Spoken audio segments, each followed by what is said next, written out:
Howdy folks, and welcome to Explaining Gun Control Part 9, the Second Amendment. Now this topic can be somewhat of a rabbit hole, and I don't want to get too in-depth with it. This is going to be somewhat of a baby's first intro to the Second Amendment, and it's just going to be a super general overview of what it's about, where it came from, the language. A lot of this is disputed, even by members of SCOTUS, so you can't just rely on this when you're arguing gun control. Anyway, let's get started. The concept of bearing arms as expressed in writing dates back to the 1600s with the English Bill of Rights. I'm not going to go into that here, maybe in another video if somebody wants me to. Suffice to say that the origins of the Second Amendment as it pertains to the Constitution comes from the Constitutional Convention, which was convened in order to address the shortfalls of the Articles of Confederation. Again, super simply, the Anti-Federalists weren't particularly keen about ratifying the Constitution, and the Federalists were. The Anti-Federalists were worried about centralizing power with the federal government, and as such they wanted a Bill of Rights. That way they had explicit rights granted to them that would put a check on the federal government. On the other hand, the Federalists did not want a Bill of Rights for two reasons.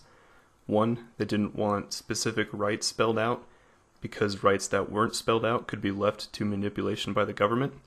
And two, they weren't worried that a standing army could overcome a militia in order to trample those rights in the first place. Ultimately, the Federalists realized they didn't have enough votes to ratify, so they added the Bill of Rights, and here we are today. So, why do we have the Second Amendment? The reality is the framers were absolutely paranoid about government tyranny. That's why the Articles of Confederation were so flaccid and toothless to begin with, and when they realized they weren't working and they needed to give the government some teeth, they added the Second Amendment to make sure that the government didn't exceed its mandate. There are a lot of quotes and passages from notes at the time of framers attesting to this. I won't include them for brevity, just because 1700s English was anything but. Suffice to say that we know that this is definitely the case. I'll try to link some material for you so you can see for yourself, but for the sake of this video, that's what we know. Now, I've also seen some articles claiming that the Second Amendment was created to enshrine slave patrols to prevent slave rebellions. Some people say it's true, some people say it's not. I don't know for sure which way. Either way, slavery no longer exists, so the Second Amendment doesn't apply to that anyway.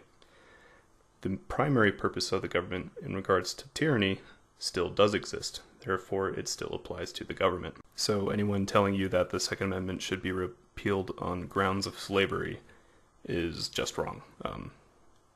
So now that that's out of the way, the language. The Second Amendment reads as follows: "A well-regulated militia, being necessary to the security of a free state, the right of the people to keep and bear arms shall not be infringed." The most misunderstood part of this sentence is the very first part, a well-regulated militia. In the context of the time, a militia was the body of people that made up the populace. Again, this is confirmed by numerous people at the time, and it even is included in some of the early drafts of the amendment, where it said a well-regulated militia composed of the body of the people.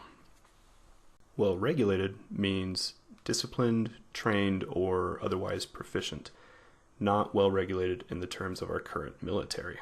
This was confirmed in both the Heller-Scotus decision and also in Federalist number 29 written by Alexander Hamilton.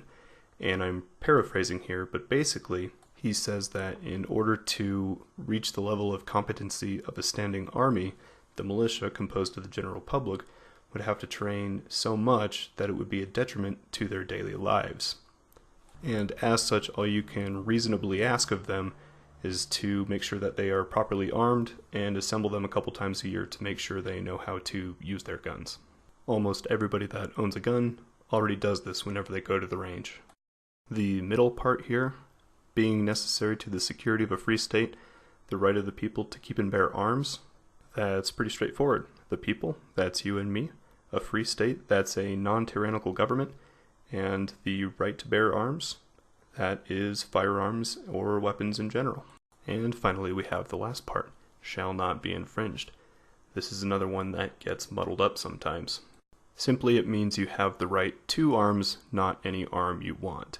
Now I get that's another can of worms that we can go into another time, but again, for the sake of brevity, we're going to leave it at that. So, to summarize here, the primary reason we have the Second Amendment is as a check on government tyranny. I've talked to many people that seem to think that the general public has no chance against the government. To that I say, first, they're missing the point. Two, if you ask some, it already means that if we can't take the government on, the government has already overstepped too much. And three, even if the militia couldn't defeat the government, the ensuing war would be bloody enough that the government would lose all credit both nationally and internationally, and they would do anything to avert that scenario, and as such it acts as a deterrent. Anyway, the Second Amendment has absolutely nothing to do with hunting whatsoever.